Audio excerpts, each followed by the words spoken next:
For today's video, guys, gumagawa ko ng relleno. Ayan o. Ito, natanggal ko na, nailabas ko na. Ito. Ayan. Ito pa. Kinaliskisan ko muna siya, guys. Bali-baliin muna natin siya.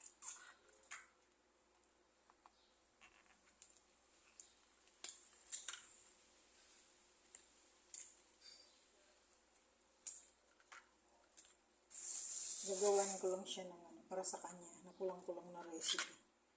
Kasi yun ang gusto niya. Ayaw niya palagyan yung tamang recipe. Sana huwag kang mapupunit kasi nakablog ka. Yung dalawa, guys, perfect. Hindi siya napunit.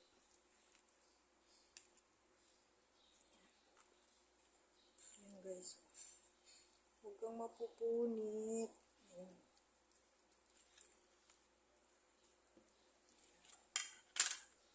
Sana ma-perfect ko kasi na-perfect ko yung dalawa.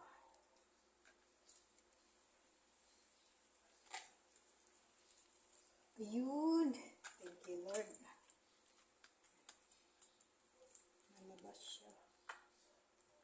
Ayan. Ayan, guys. So perfect. Walang butas. Thank you, Lord. Iluluto ko pa siya, guys, para matanggal yung tinik. Lalagyan ko siya ng salt.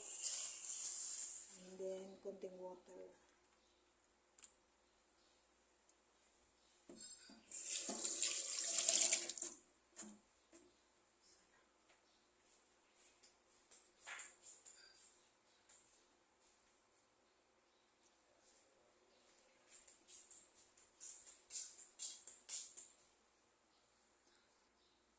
And then, magmimix ako, guys, ng kalamansi and soy sauce.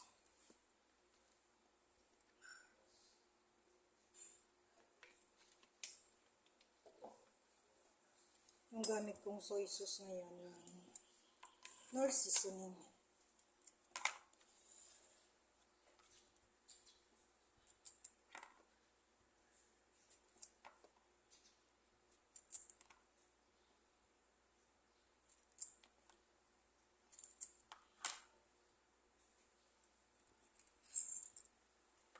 Dito ko ibabad yung mga isda.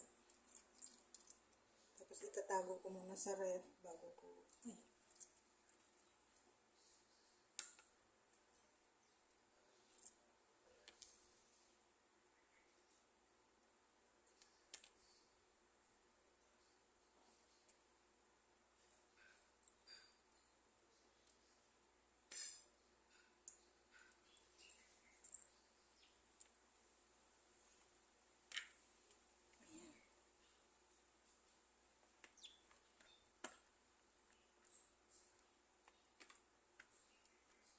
Ko siya inugasan, pinunasan ko lang siya. Mamarinate ko siya dyan sa soy sauce and kalamansi. Lagyan natin sa loob para may lasa siya.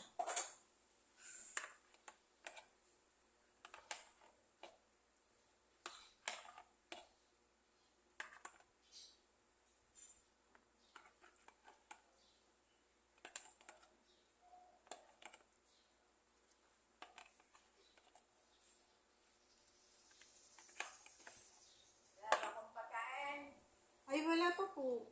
Hindi ka pala naghahanda? Sabi mo, irelieno.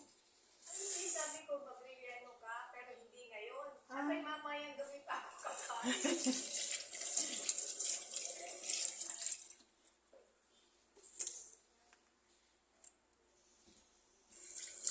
Hindi kami nagkasinabo.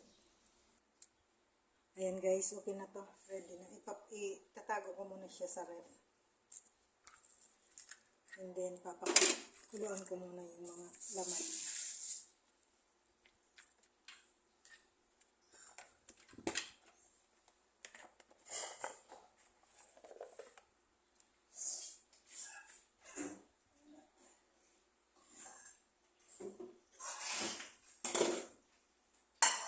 Ito, guys, so lalagyan ko lang siya ng asin.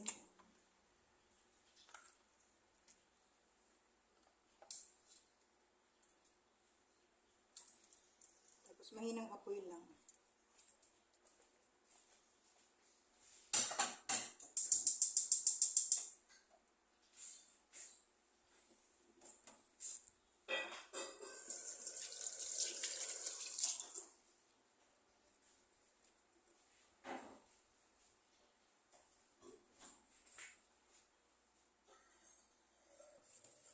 Ayan na guys, so. Luto na siya. Tatanggalan ko siya ng tinik. Wala ko nilagay na tubig dyan. Kaya lang, mahinang apoy lang na niluto ko siya.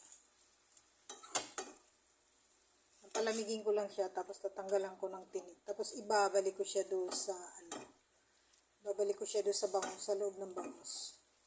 So, kailangan palamigin ko muna siya para, pag mainit kasi na ilagay mo siya doon, mabubutas. Yan guys, magtatanggal muna ako ng tinik. Ayan guys, habang nagpapalamig tayo maghihiwa ako ng ingredients ko. Yung onion, kasi isa lang ang gagawin ko ngayon. Bell pepper, carrots, leeks, and pickles. Since ayaw niya ng hotdog, tingnan natin yung effect nito ngayon.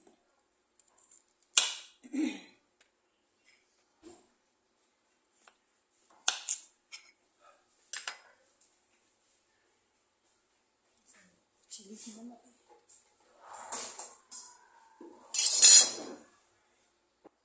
Ayan guys, yung ilalagay ko. Pickle, carrots, onion leeks, and bell pepper. And then yung kalamansi. Maghihimay muna ako. Ayan guys, magigisa na ako. Ito yung, lalagyan ko siya ng egg. And flour na konti. Ito yung aking kalamansi. Ito yung aking soy sauce ulit. Tapos ito yung hinimay kong bangus. Yan. Magigisa tayo ng walang oil. Wala siyang oil guys.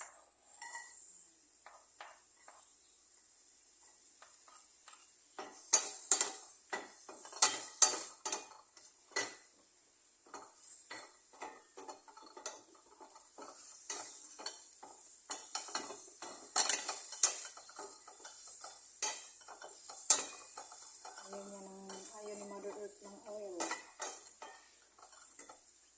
Yung kalamansi ko, lalagyan ko na siya ng toyo. Sana hindi ka maalat ha.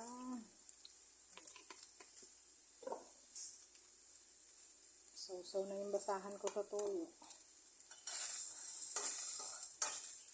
Carrots, kasi matigas siya ng ating carrots. Ilagyan na natin.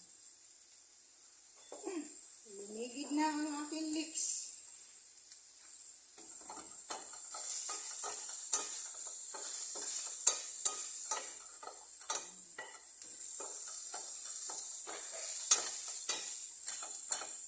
Walang raisin ito.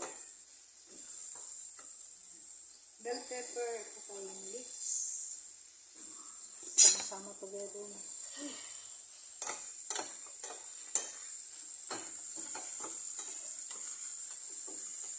So, healthy talaga ito. Walang mantika. Ganyan lang siya. Tapos ilalagay ko yung flour. Na konti. Pang binder lang din sa lagay ko na itong aking kalamansi sa toyo. And then yung aking pickle rolls. And ilalagay ko na yung aking isda. Yung hinimay kong bangus. Na mukhang may tinik pa rin.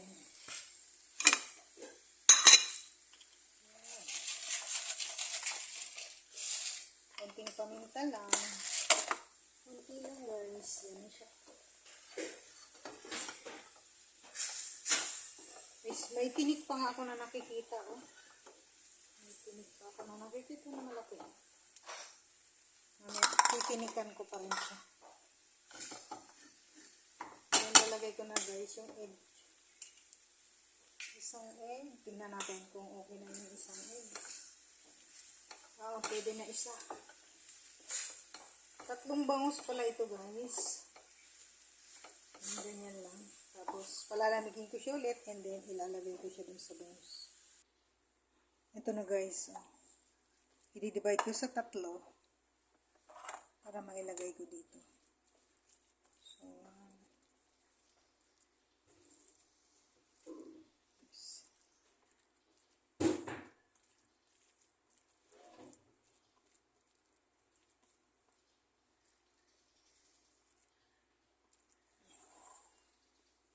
make it 3. Shucks. Lalagay ko siya sa loob. Ayan, ganyan. Ilalagay ko siya unti-unti, guys.